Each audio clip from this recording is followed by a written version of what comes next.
Hey guys, Buffing Game Vet today, beginning our video, and today we're going to be covering Season 3 of Call of Duty Vanguard and Warzone, launching here on April 27th, specifically for Warzone, and 26th for Vanguard.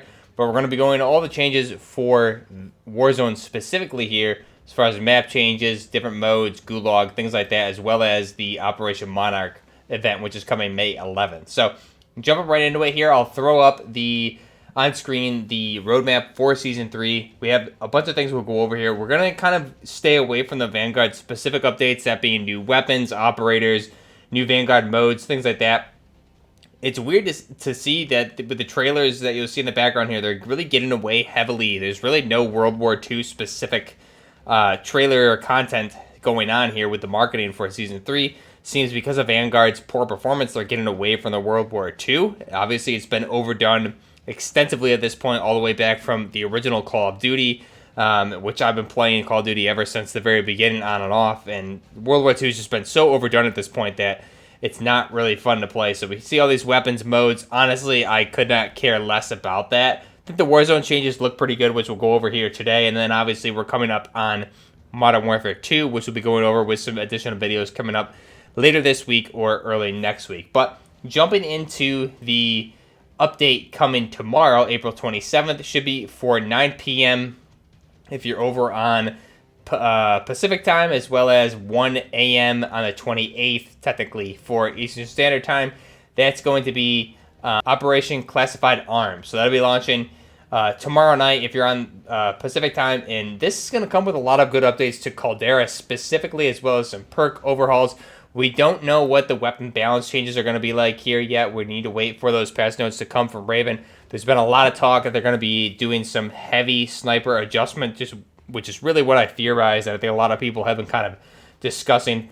Sniper rifles like the Swiss and the Kar-98, because they're very easy to use weapons, very quick bolt action, it doesn't make sense that out to specifically long distance ranges that they perform the way they do. If they're going to be quick, snappy type rifles, their one-shot, headshot damage should be nerfed at specific ranges. So it seems like that's what we're going to be getting here. Hopefully they do a lot of nerfing to the Vanguard weapons in general. Also, it looks like we'll probably see something like that. But jumping into the map changes here, there's going to be new POIs introduced with Caldera here at the launch of this Classified Arms event on the 27th. That being the dig site. So the dig site is going to be a new location that'll be located between mines and the ruins area on the map. This again looks to be very similar to some of the areas we see on the map right now. It's going to have that same crane that we've seen in other spots on Caldera, which technically are also dig sites. But this one is going to have those, what looks like the Kong remains from the Kong race, as well as the Mewtwo race, the skeletons there from the original Godzilla movie as well. So we'll see those. It looks like the skeletal remains of those here at dig site, providing additional cover. You have the crane as well, and obviously a few different skeletons laying around here. So that'll offer, again, kind of filling in that empty space on the map, give more cover, and another POI on the map, which is much needed for Caldera because it is just a very empty map in a lot of areas. So that'll be good to see something like that. Again, it does look like there's a lot of cover. Probably 1, 2, 3, 4. You can see by the screenshots here, 5 to 6 different skeletal remains of these, either the Kong race or the Mewtwo's. Both of them kind of scattered throughout the area, so there should be a decent amount of cover around here, and you see the Monarch symbols all over the place. So again, that'll tie into the Operation Monarch launching with that event on the 11th. We look at additional changes here. Going to be some of the, I guess, the most talked about areas on Caldera and spots that people have the most issues with, mainly being Peak. If you look at Peak, the screenshots you'll see on the screen here are there's major overhauls to the structures up at Peak. There's going to be a lot more cover, as well as more buildings up on top of Peak here to offer a much more, I would say, tactical or thoughtful gameplay. It's not just going to be a straightforward, this is 1 level, 2 level type structures where you can just beam people, hide up on the cliffs as well, and beam down. There's going to be, looks like, multiple level structures here, so you can have different height advantages as well. There's going to still be the helicopter, but there's also going to be a lot of zips, things like that. We have the redeployed balloons off to the side as well. So there should be less incentive to camp up there and more ways to approach campers who are kind of holding down the peak area, as well as just underground part of peak inside of the structures looks to be completely redone again with this Monarch type theme.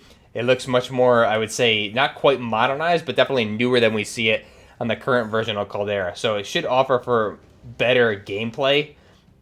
Another area we're seeing redone here is going to be Runway. So Runway, again, one of those areas, just not a lot going on there. It looks like they're making a lot of overhauls to the runway, adding more buildings, different structures for cover, tents, things like that. We have different hangars being introduced here, towers.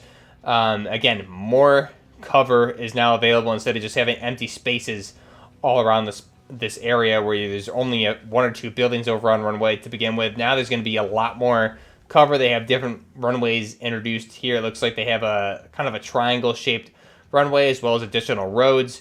They added some additional trees and, like I said, some additional hangars and tents. So again, more cover, which is good, makes sense. If you look at other areas here, we have Lagoon. So Lagoon's one of those tough areas. You have the lighthouse at Lagoon. There's really only two ways to approach, that being the main road as well as coming up from the one side specifically. But if you're out of bounds in the water area there, you die instantly.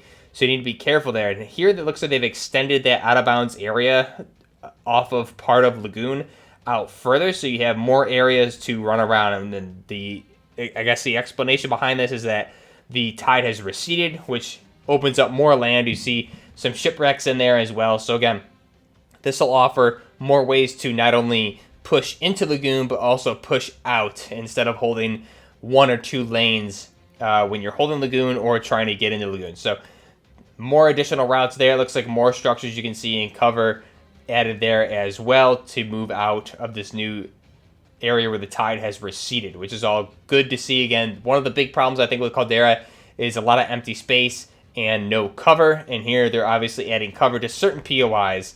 We'll have to see what the rest of the map looks like that they haven't touched. There's definitely still a lot of empty spots there that they don't really touch on in the blog post, which I will link down below in the description. We also have a new gulag this season, which is called Hold, I believe it is. Beware of the Hold. Survive and redeploy. So this is a new gulag Hold. It's going to be a 3-lane type gulag. So hopefully that's a good thing. Again, we'll have to see what this looks like in total. I think the best gulag so far is still probably the showers, I would say. That was one of the more straightforward gulags, which offered better gun skills. Some of the gulags we've had are really bad lighting. So hopefully, as long as the lighting is good with this, I think a 3-lane gulag is obviously the way to go here. Most of the gulags are 3 lanes. However, we do see just some weird gulags here in the past. So hopefully this gulag, again, based on this Monarch type theme for Operation Monarch, is a good one, and hopefully we get some good weapons.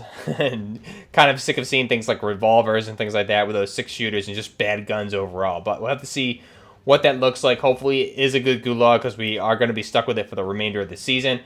We also have the introduction of a new contract called Sabotage Contract. Now this one's a pretty cool idea. Basically, you pick this thing up and it's going to target a vehicle somewhere on the map. So, could be a truck, could be an SUV, could be a helicopter, and you would need to take out that vehicle. So, this comes into play where you have like things like javelins, rocket launchers, maybe even the Rytech with the 25mm shells for the XM109. Gives you more incentive to run weapons like that. If you're going to be running this Sabotage Contract, if you are able to destroy this vehicle that you need to destroy on the map, you will get you get the cash, obviously. You will also get increased contract level, which I'm not really sure what that is. They state that in the blog post. You get cash bonus, which is a given, an increased contract level. So maybe that will allow you to instantly go to another vehicle. I'm not really sure what they mean by that. As well as you will get an armored truck deployment to take. And that's the armored truck we see in Rebirth in some of the other game modes that we've seen as well. That's going to be that armored truck with that 50 cal turret on top. So that's definitely a powerful vehicle. However, it definitely makes you a big target. And if more people are running explosives like rocket launchers, Rytech, things like that, it could make you a big target on the map. Especially people can counter that pretty easily if a lot of people are going to be running this type of equipment to run this Sabotage Contract. So we'll have to see what that looks like. I like this contract. Definitely shifts towards, I guess, getting rid of vehicles and targeting some of the vehicle meta that we see on Caldera, so that'll be good. Hopefully, we'll have to see how it plays out in game.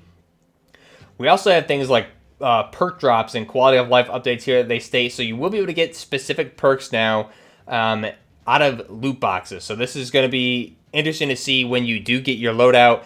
If you want to swap out perks, it seems like you'll be able to do that if you do in fact get one of these loot boxes, which does have these perks in them. So the perks that'll be available out of loot boxes, these are going to be found as legendary rarity loot. So it won't just be in any generic loot box, hopefully, but you will get things like Battle Hardened, Engineer, High Alert, Restock, Tempered, Quick Fix, Scavenger, and Point Man. So those will be the ones that you'll be able to get out of the loot boxes again. So this is going to be interesting to see how this plays out if you get your loadout and even then your ghost loadout and want to switch out some of your perks. You will have the option to do that if you do happen to come across one of these rare perk drops out of one of these loot boxes. Again, that'll be interesting to see how that plays out gameplay-wise with these perks on the map. Definitely into the end game, it could definitely play a key role if you want to switch out your perks. Overall, that's really all we have here for the main part of this season for Season 3 Classified Arms. Now, we do have Operation Monarch, which is going to be launching on May 11th. With that, we'll see the introduction of King Kong as well as Godzilla on the map. Not really sure what this event is going to look like, if it's going to be part of the main BR mode or its own special mode outside of BR, one of those limited time play modes or additional modes alongside the regular BR for Caldera. We do see images, or I guess how these are going to look on the map as far as what they're going to do. Are you going to need to kill them? Are they going to be able to kill you? We don't really know a lot of information how this is going to play out gameplay-wise yet. And then we also have different bundles for Kong, Godzilla, and Mechagodzilla, which will be store bundles here with different tracer packs and weapons. So let me know down below what you guys think of this. Obviously, we're going to get a lot of weapon balancing changes along with this season as well. We have to wait and see what that looks like. I expect the patch notes to release from Raven Software probably sometime early tomorrow during the day, which will detail, again, hopefully I'm expecting to see a big sniper overhaul as well as a lot of additional tweaks to the Vanguard weapons, as well as we may even see some buffs to some Modern Warfare weapons. We just saw the buff with the PP19 Bison from Modern Warfare, so maybe, just maybe, we can hope for some buffs to the Scar or some of those lesser used Modern Warfare weapons, since they really haven't been touched, and there was this huge push last year by Raven to adjust the TTK and bring up these lesser used weapons, which kind of just never really came to fruition. So maybe they'll be doing that, or at least making another attempt at that here with this update. Let me know what you guys think down below of this update for Season 3. Will this bring you back to Caldera or not? Personally, I really haven't played any Caldera really in the past few weeks. I've played maybe 2 or 3 games. I find it just very boring. I'm just not a fan of the map. I'm having a lot more fun over on Rebirth, but I'll definitely try this out, see how it plays, especially for the Operation Monarch event, however that looks in game. That should be pretty fun, but overall Caldera, just that map personally doesn't work for me. Have to see what this update does, but again, overall I'm having a lot more fun over on Rebirth Island. Seems to be the way to go. I think definitely Caldera, big miss in my mind, but some may like it, and that's good. Let me know what you guys think down below. Till next time, this is Buffin Gaming, out.